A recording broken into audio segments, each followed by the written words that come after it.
I want to give you a quick perspective on how a lot of our slides are going to be laid out this semester.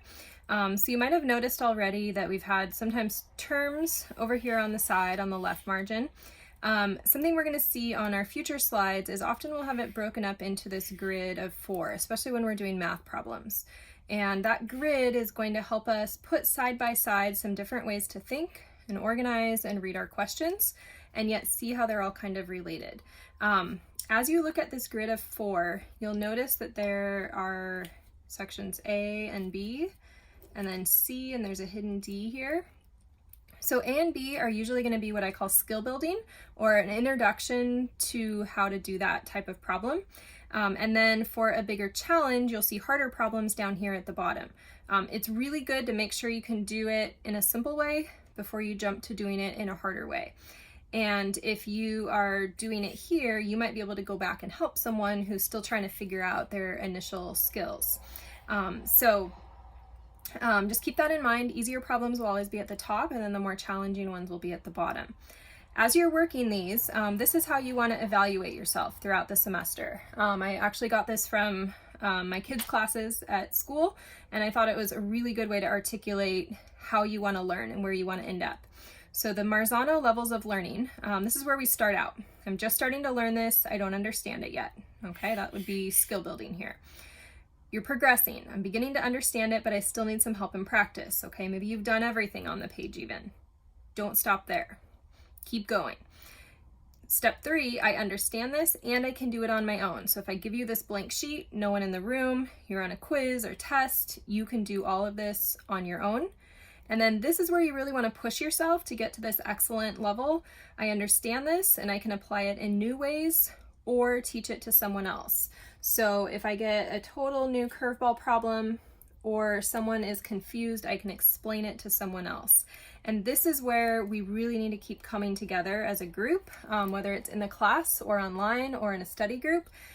If you have questions, ask them, because you are giving someone else a chance to practice teaching. And if you can't do this, then you really don't understand it to the level that you should. In terms of letter grades, these are going to generally be my A students. B students can do it, but maybe struggle when it's something a little bit new. And then C, really you need to still keep practicing so you can do it on your own entirely every time. So I want to see you guys end up in this box in the A's and B's here, but that means you have to push yourself and keep practicing. And that usually means that you don't just do a problem once or twice, but I'll be telling you all semester, do a problem 3 times, do the problems 4 times, have your friend write a problem for you that's a little bit different, but do everything 3 or 4 times, and that's going to get you to this level. One other thought, I encourage you to work in your community. So that might be on Zoom together, that might be in class together, study group. So as you practice, try it alone first. Try to estimate, try to show your work, see if you could explain it, or this is hard for us, sometimes do it another way. So see if you can do that on your own, and then when you come together in a group, you can show how you solve the problem. Remember, we've been seeing how there's that triangle perspective, that maybe there's 3 different ways to approach the same problem. That's the power of a community or power of a group. What did you do differently? What's the right answer? And then I would add on to this, you want to go back once you've done that, and on your own, you want to practice some more until you're ready to tackle that quiz, no problem, all by yourself. So this will be some of the work you do ahead. This will be our class time, and then you're going to go home and you're going to practice alone again.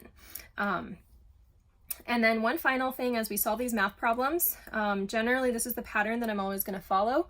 You're going to have a given, write that down. What's given to you? You're going to know what your goal is. Write that down. Okay, I want to end in centimeters, so write your goal down. Then you'll find conversions, which we'll be using yellow as we work those on the next few pages. But conversions are going to be those equalities to translate from one unit to another. Set it up, calculate, and then we always want to check. We want to check by estimating and also maybe punching it through your calculator again.